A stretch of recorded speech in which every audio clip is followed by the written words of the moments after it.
আশা রাখছি ঈশ্বরের কৃপায় সকলে ভালো আছো, সুস্থ আছো এবং ভালো থাকার কামনা করে, সুস্থ থাকার কামনা করে আমি আজ শুরু করছি আজকের ভিডিও। আজ বলবো ভগবান শ্রীকৃষ্ণ ও অর্জুনের কিছু শিক্ষণীয় কথা।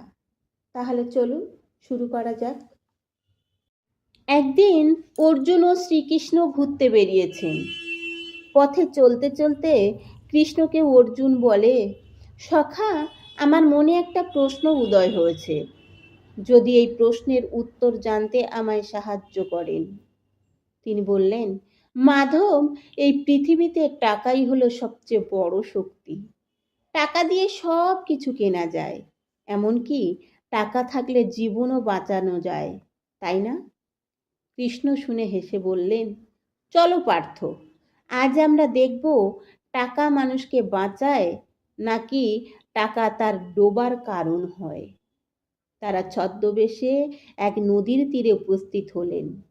সেখানে দেখতে পেলেন একটি ছোট্ট নৌকায় নদী পার হচ্ছিল অহংকারী ধনী বণিক ধনঞ্জয়, এবং তার বিপরীত দিকে বসেছিল এক শান্ত দরিদ্র কৃষক।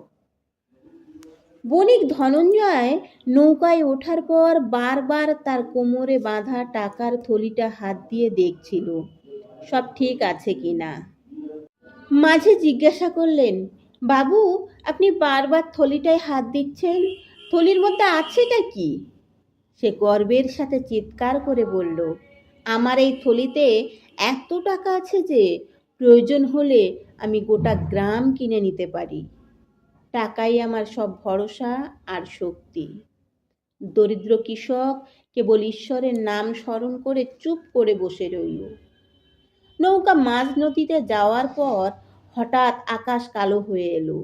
প্রচণ্ড মেঘ, সঙ্গে ঝড় বৃষ্টি উঠল। নদী উত্তাল হয়ে নৌকা ভয়ানকভাবে দুলতে থাকে। মাঝি চিৎকার করে বলল, নৌকা ডুবে যাচ্ছে, ওজন কমাতে হবে। দয়া করে আপনাদের কাছে যা ভারী জিনিস আছে তা ফেলে দিন, নৌকাকে ভারমুক্ত করতে হবে, না হলে আমরা সবাই ডুবে মরব। দরিদ্র কৃষক এক মুহূর্ত দেরি না করে তার কাছে থাকা সামান্য খাবারের পুঁটুলিটা নদীতে ফেলে দিলেন এবং সঙ্গে ফেলে দিলেন জলের পাত্র। সে বলল, জীবনের দাম অনেক বেশি এগুলির চেয়ে। কিন্তু ধনী ব্যক্তি তার টাকার থলিটা বুকের কাছে শক্ত করে চেপে ধরল।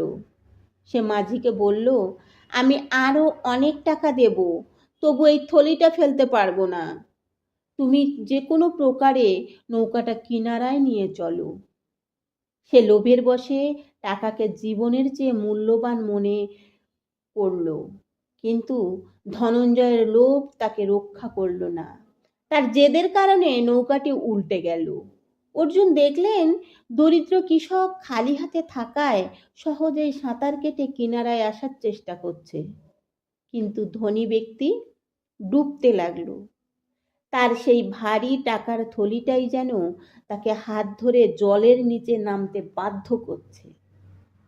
যে টাকা তাকে বাঁচানোর কথা ছিল, সেই টাকার অতিরিক্ত ওজনই তার মৃত্যুর কারণ হয়ে দাঁড়ালো। অর্জুন এই দৃশ্য দেখে ভয় পেয়ে গেলেন। অর্জুন দ্রুত ধনঞ্জয়ের কাছে পৌঁছালেন। দেখলেন ধনঞ্জয় টাকার থলি ছাড়তে পারছে না। তবুও জোর করে থলিটি কেটে নদীতে ফেলে দিলেন। ভারমুক্ত হয়ে ধনঞ্জয় প্রাণে বাঁচল, কিন্তু তীরে উঠে সে টাকার জন্য কাঁদতে লাগলো। এবার শ্রীকৃষ্ণ বললেন, পার্থ, টাকা জীবন চালানোর জন্য খুবই দরকারি, কিন্তু যখন টাকার প্রতি মানুষের লোভ জন্মায়, তখন সেই লোভ, টাকার আসক্তি তাকে ডুবিয়ে মারে। টাকাকে ব্যবহার করো, কিন্তু টাকাকে হৃদয়ে জায়গা দিও না, কারণ হৃদয়ে জায়গা কেবল ভালোবাসার জন্য, টাকার জন্য নয়। হরে কৃষ্ণ।